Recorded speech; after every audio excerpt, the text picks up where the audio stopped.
Right, I former me mama kwaba. Hit TV so your friend and I boy suama. And I buy an icon dada and I baby din come up. One of the finest musicians I work more Ghana. Bono Berekum and ane yaba and no e baby din come on. Now watch there enyom to no eto no kwem ananse ofi ase ache and yen share dem hu na bebresa.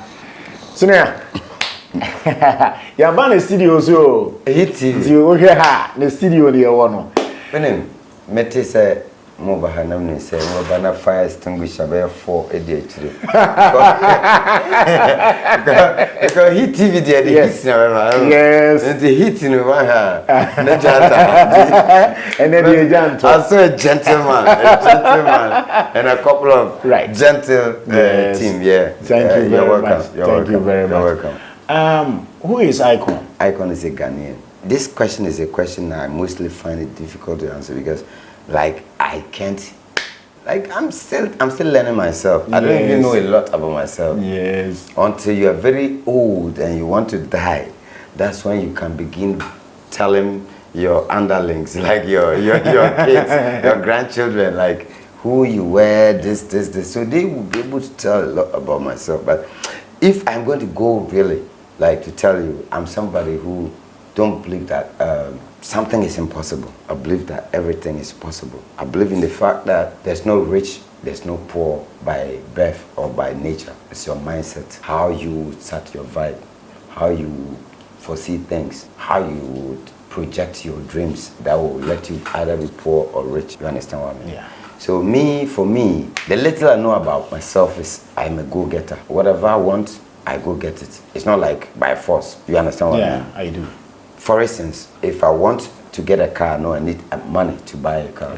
How are you going to get the money to buy this car? You have to work. With the work that you are doing. Yeah. So if your work is not sufficient, you need to upgrade. You need to have extra income and that kind of thing so that you can save a lot to acquire that car. This is what I believe in. To talk of my identity, I'm a Northerner. Okay. I hail from Navrongo. Okay. If you are in Navrongo too, they will tell you I'm from Paga because I come from a small town called Kajilo. Okay. Yes. So basically, that is what you can tell me, you can tell someone about my route. But I started music. I started music very early, but I never did anything professionally or anything that someone could see and feel like, this guy is a musician. Apart from people that were very close to me that knew that I had this talent in me. And I would say this talent, people started seeing it after I was like 15 years because I was listening to Shabba Ranks, Scotty Ranks, Bounty Killer, the Merciless, and it was a different vibe those days. Now it's a different thing. So after then, dancehall was getting unpopular because hip hop was hitting our terrain. So, but I was still a fan of hip hop, dancehall till at a point in time I found myself doing my own songs. I remember when That was when? That should be like 1999. 1999. So how many years now? I'm not good at mathematics, but you can do that. You see, it was the era that the Buju Banton, the Binimans, the Art and Life. It was a very, I mean, that time, life was good, and we're enjoying good music from. See, so it was that time I stopped using people's music to go on stage and started writing my own thing. That was 1999. 99. Okay. A variety show. I performed my own song instead of perform Buju Banton or Biniman and then just taking fans after his vibe. Apart from music, what again do you do? I'm an Agric extension officer. Wow. I'm a civil servant. Wow. I work in the Airbnb industry. Like I have properties that I sublet to tenants. I build houses, I furnish them, and I give it out to people on rent, not on monthly basis, but on daily basis. So you come, you're working with your clothes set, your clothes, like your baggage, something. I mean, like all that you need. You come, you have your kitchen, you have your storeroom, you have your bedroom, like you are living back home. I'm into that. So those rooms are already furnished. They are furnished already. You come, you don't need anything. You see, but I was always got to be inspired by a song I'm listening. Okay. You could be listening to a song, you listen to a rhythm, and then you soak yourself in the rhythm, and you start getting your own vibe. You start getting your own words, your own dimension of the same rhythm. You are putting it. If somebody listens to it, they can feel like, no, this song could be driven from this song, but there's no too much similarities. Yeah. I don't know if you understand what I mean. Yeah, I do. Yeah, so way back. Do you remember any of your songs that you started with in 1999? Do you remember them?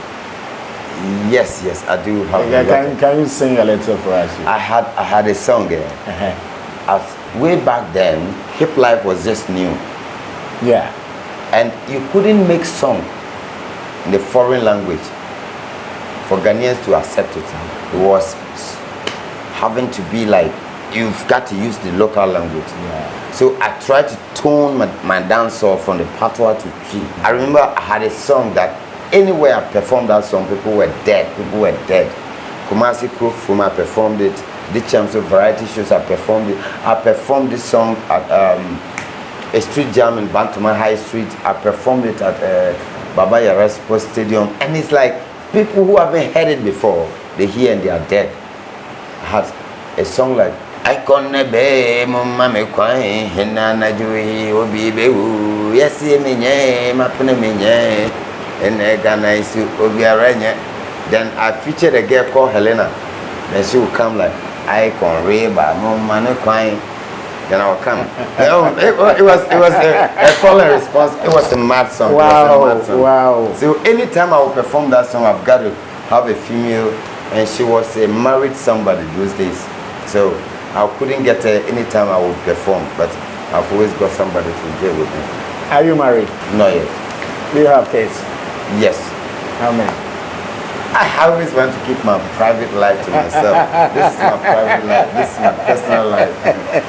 Yeah, bro. Why is it that musicians always you dodge these questions? Not really. I'm not dodging it, but I feel like as a man, you should be there for your family. Yes. And being there for your family, it's not like providing money for your family. Yes. But making sure they are okay. Like I'm sitting here, I think I'm living a very normal life. I'm being myself. Somebody could be plotting against me. So if he's plotting against me and not getting me, your kid is just a prone product. Like your kid is somebody they can use to get to you. I'm not saying that somebody hates me, but it's it's a possibility. Who was your favorite musician that inspired you? Merciless and Bounty Killer. Mad artists. Till now they are still relevant. Way back 1990s there, I was enjoying their songs. I grew with them. I had a Walkman Panasonic with big headphone. It was like I'm in a dance. So I was avoid as well. Icon that the studio now. Oh yeah, you know what? And I was recording in Obi studio. You know, I first released Soundboy, which I recorded with Fire Plant. Okay.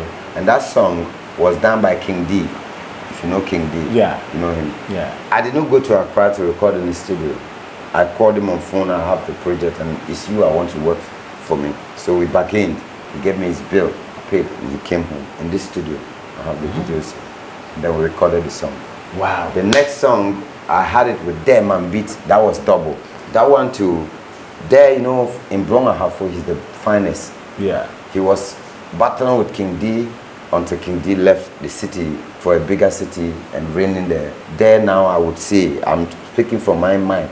There, Sisiano Sunyano on a Tiso. Like he runs the city when it comes to production of music. Yeah. So I had my second song with him, the one I released, Double. I had with him. I have a couple of songs with him too, but most of them are not released. But the third song, I was like, I'll be listening to the song. Oh my God, it's Candy on the beat. And I was like, who is this Candy beat? Candy beat. Who is this Candy beat? So I did my research and I found out that it records most of the Asaka team, the Kumasi people, they does their job, and Accra people are hailing to him. Nigerians coming to him.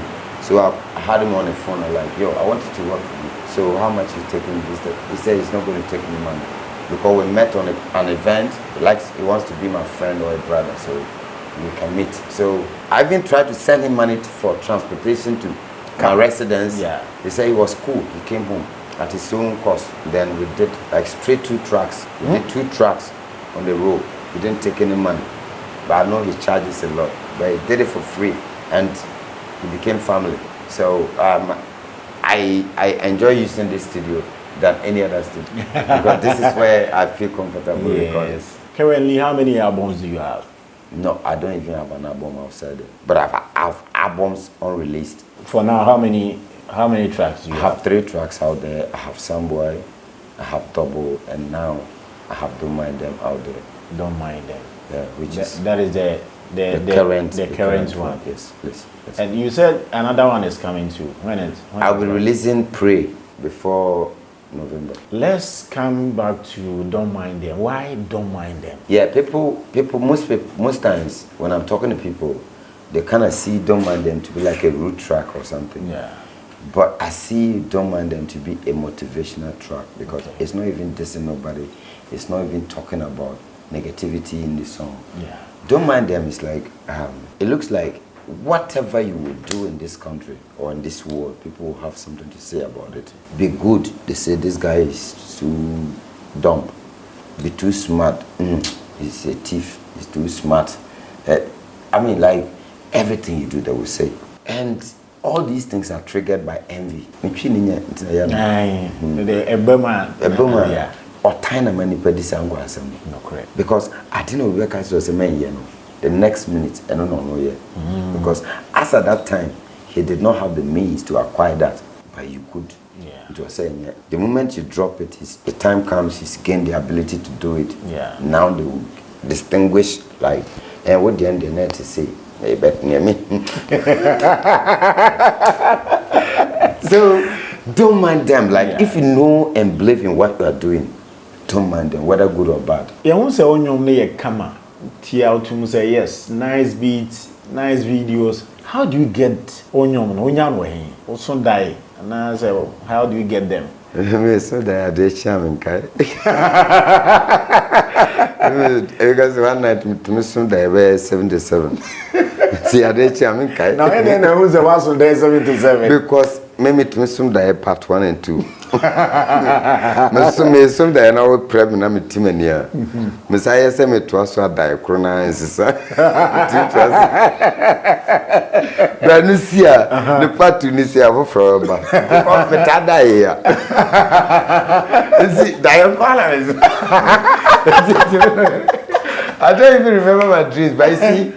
So if music was to be channeled through dreams, I come in Yanyum Tumpuda. But the truth is like music is something Lumba say Nipa Bibre Kasa Nenyum Utien from the start now. You can fall in love with the song by virtue of the fact that it's always being played. Yes. But the more you listen, you get to understand it, and you get to love it. You understand what I mean? So let me use one of his songs. I had a relationship issue some time ago, many years ago, and I was at a pub called Jatam in Berekum. I was chilling, but as usual, I like being alone. I just parked my car and I sat to watch people pass and cars drive past by, and I was in the place, and that was when I heard the song really well. I don't know if it was by virtue of the speakers of the Jatemba or something. I heard something. I say, Mentina Obaba consumer. I say, Apple to be brave. I said, oh, ma for to be brave, Jeffy and Bosso. Mamma shovel, Mamma shovel. Then the song was like, I can't recall the lines, but like they went out. Yes, so he was like, when I took the context of the song from my understanding, he was like, he wouldn't base on one woman and then lose his life when there are other women. You understand what I mean? So that song like this striking me. I mean, like I was stricken by the song, like I felt like, no, this is a point. Because it's a real life thing. So the same way I was listening to these bounty killers, the merciless, the this, and I schooled at the north. That's where most people speak patois on a free basis. Because Jamaicans love to go there more than to live in this territory of the country. So upon listening to dancehall so much, like I listened from raga era to dancehall era, I was now versed with the whole vibe. So anything that was in my mind, I could channel it into music. So like I said, somewhere in 1999, I wrote my first song. I took it to a variety show and I got the biggest fans I ever got because the song had everything from my own mentality. Yeah. So if you ask me, for instance, if I'm sitting and watching someone doing something, for instance, somewhere I released it at a time that I had a lot of occurrences and I went over through all as a victor. And so I was like, some boy wanna, what make me go like so? Some boy wanna, what make me go like so? But me tell them say, just make me go like so.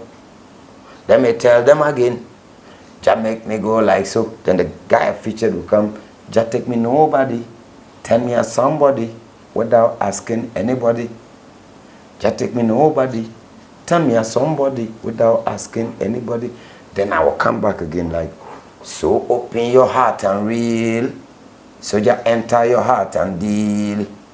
Then he comes again like, take you a nobody, tell you as somebody without asking anybody. So if God was able to take me a nobody, turn me into somebody without asking anybody, he can equally take you to a nobody and turn you a somebody without asking anybody when you open your heart and be real to the people around you. Well, that is the total meaning of that song. That song was quite a praise song. Yeah, that's how the song went. So, and actually it was a business I did that worked real good, and I feel like I keep it winning even though people want me to lose. So this time, so people want to know how I go about it. Because I can tell, no, I'm not trying to, because you are here, hit TV, yes. I'm talking. Yeah. People drive cars here and then be like, blah blah blah. They be like, so they are wondering how you are like that. Yes. But my strength is God, because when God is blessing you, He's not asking anybody. If God should ask my enemy, say, what would you want me to do for Icon Dada? Hey, we don't know. We have a case of catch yourself, man. Couldn't entrich with Sirimbi of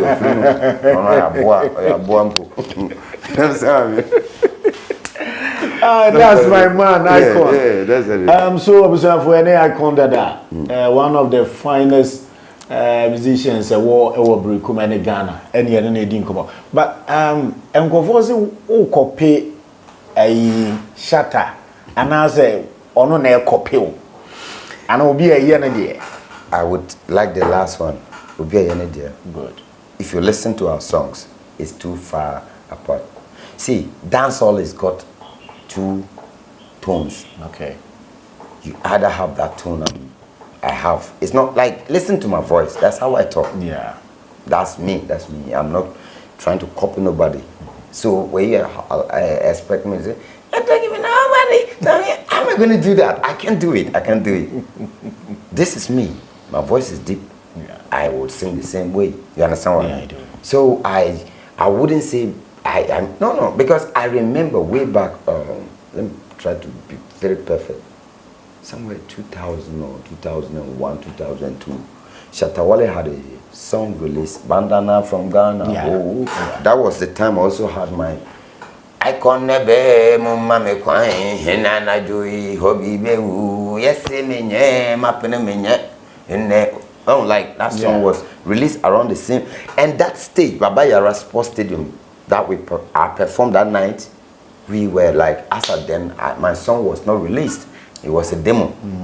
But wanting to chop one or two fans, you will forcibly go on stage. So I had my song queued, and I was lucky I performed.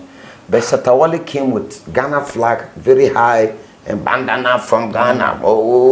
So if assuming that time I had a a producer like he had, yes, I would be performing this man, Icon be alongside him. Yes. And my voice was going to be deeper than. Now his voice is changed. yes. Shatawale wasn't singing with this tone now. He was singing with a very normal and rational voice. Now his voice is changed. So I wouldn't want to say he has copied me because nobody even knows me. Yes. It's now, like I can say, 1 year now since people started hearing that there's a creature somewhere by the name Icon Dada, apart from people that were very close to me. So I would not be so biased and sarcastic to say he's copying me. But I want to be firm that this is me. I remember I recorded a song at Hit the Guitar Studio at Asakwa. Okay. And that time it was Morris Babyface. Aye.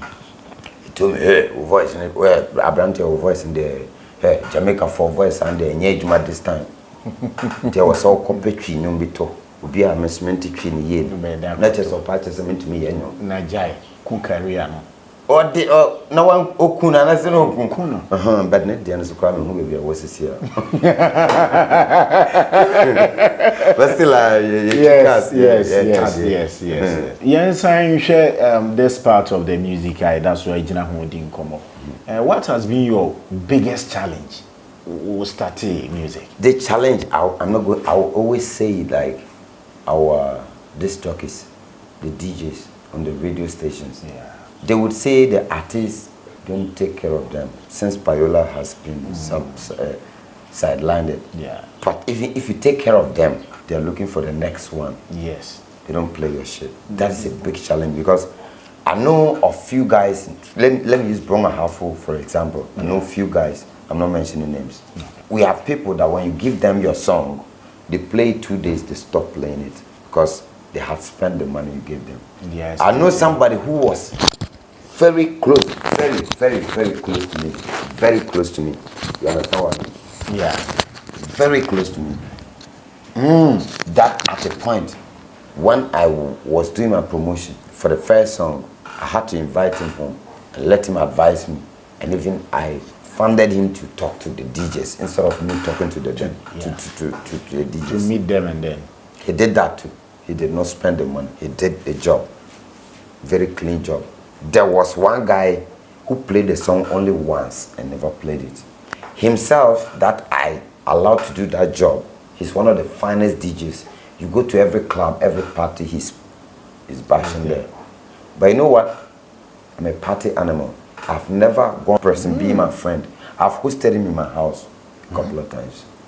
Because I see him family. Yeah. I've hosted him and his girlfriend in my house. And yet. But he goes to me. I was always proud of having him in my circle because he even goes that far to the north to play. So I was like, every show he would play, my song would be heard. Yeah. Until I was at the cabin in Sunyani, and it was a big event.